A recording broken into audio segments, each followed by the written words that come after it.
Now the Cho says it's time to go. On the one hand, it's helped me to grow personally and professionally. Significantly for him, his bank account grew. On the other hand, it nearly crushed me. They cut the scene as he was about to laugh. Crushed me. His health advice informed the state government's COVID response, including the more than 260-day lockdown.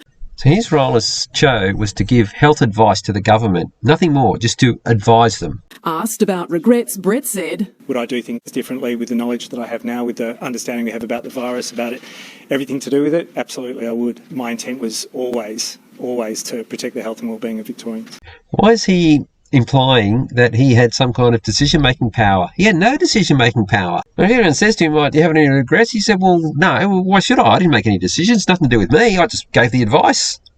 The actual person that made the decision was the minister, elected by the people. He made the following pandemic orders. He made all of the orders. So the strategy here is to deflect everyone's anger to this doofus who had nothing to do with it. He just gave his buffet advice, which was based on modelling and guesswork. And by the way, he's now admitting that his guesswork was wrong.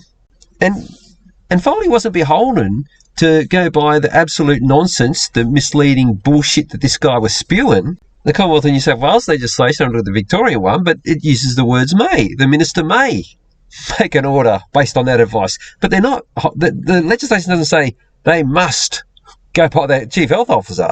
In Victoria, it's this guy, Dan Andrews, that people need to direct any retribution and any reparations they feel are forthcoming. The Premier gave his thanks via social media. As Cho, Brett helped keep us informed and, above all, safe. The Emergency Services Minister adding, he's become a household name in relation to trusted health advice.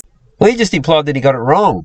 So no one should trust him from words coming out of his own mouth. Despite his calm demeanour, he says the social media attacks were troubling. You can throw in the vitriol and the death threats and the BS that he sometimes spouted out there is quite extraordinary sometimes. Well, see, he doesn't think anyone's going to be trusted if. Although she is half right, he's a household name.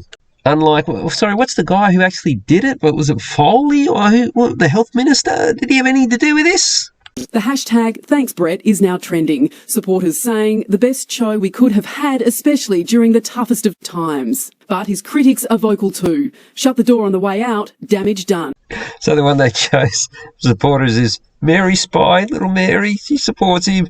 Look at the idle assassin, some right-wing extremist, fat sheep 45, some fat white guy no one should be listening to.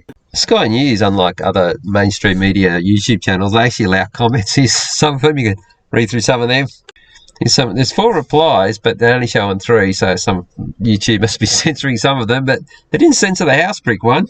But their plan's working. Everyone is getting pissed off at a guy that had absolutely zero power to make decisions.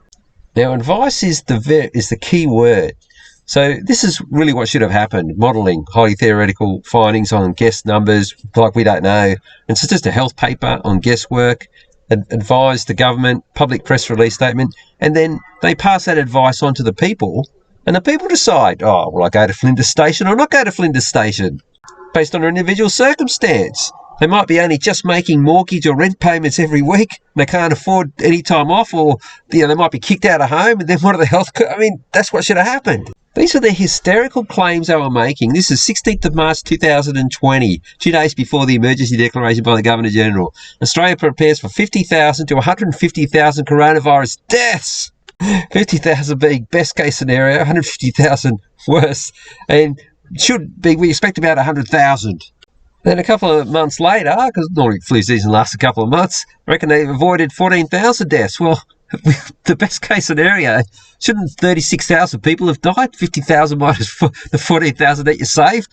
There was only 100 dead, and the average age was 86, which about that many over that period die of that age anyway. Actually, these figures, they were purely guesswork, because there was no modelling done on deaths, and the only modelling done was on hospitalisations. I'm talking about picking numbers out of your backside. So this was in April. This was before Murphy said 14,000 Australia-wide had been saved. According to Palaszczuk, 30,000 Queenslanders were saved by tough social restrictions. That modelling graphic that they've got there with her, modelling suggests, that's the Jodie McVernon hospitalisation and ICU numbers. They're trying to paint it as though that's all the deaths that would have occurred. So this graphic here was, and I think she referred to this modelling, well, that's just an outright lie by her. There's no evidence to back up any of the numbers that they're throwing out there, and the numbers aren't even consistent with each other.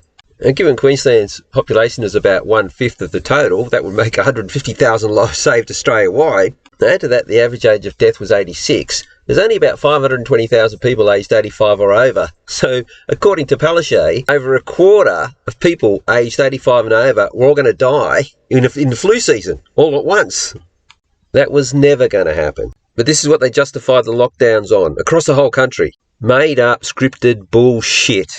If this was a virus, then it may happen one day, who knows, that was actually what they said it was. What would have happened was the chief health officers would have drafted up a health report based on information that created the evidence. And then instead of advice, it'd be a recommendation, because that's what happens with these reports. Look up any government report. There's always a recommendation. They never just give advice. That's why you report on something, even in the commercial world. They write up a financial report, then they give recommendations. They don't give advice. Anyway, and then the actual health minister will be able to write a court enforceable order with a directive to people. And then if they then broke it, then they could fine them. Then, of course, they would be able to put them before a court. So in New South Wales, they cancelled all the fines. And here we are, nearly 3 years on, 90% of fines in Victoria haven't been paid. Only a small number of fines that they issued could ever stick. Any that relate directly to the health order that would have relied on evidence there was a virus, they're out of it. But remember over in South Australia, a guy gave the wrong information on the QR code. So that was the offence, give wrong information to the government. They don't care what justification it was or what was requirement was. That's the offence. The same as when police attacked people and they fine them for things like not comply with an order by the police. Now, the police can't give an order out of the health order. They can just say, come to here, we want to speak to you. And then if you don't do that, again, they don't care what it's about. That's the offence. Or they've also put people before the court for assaulting the police. You know, the exact opposite happened. Because that's what happens when you transform advice into a directive, because advice is no evidence. Look at the definitions here. Advised is thought out, considered. Definition of recommended, introduced or mentioned as being fit. And look at the example, it's based on evidence to do with fish. There's numbers there. Numbers that are verifiable and comprehensible, unlike this. And now he's looking forward to having beers with my mates in the department.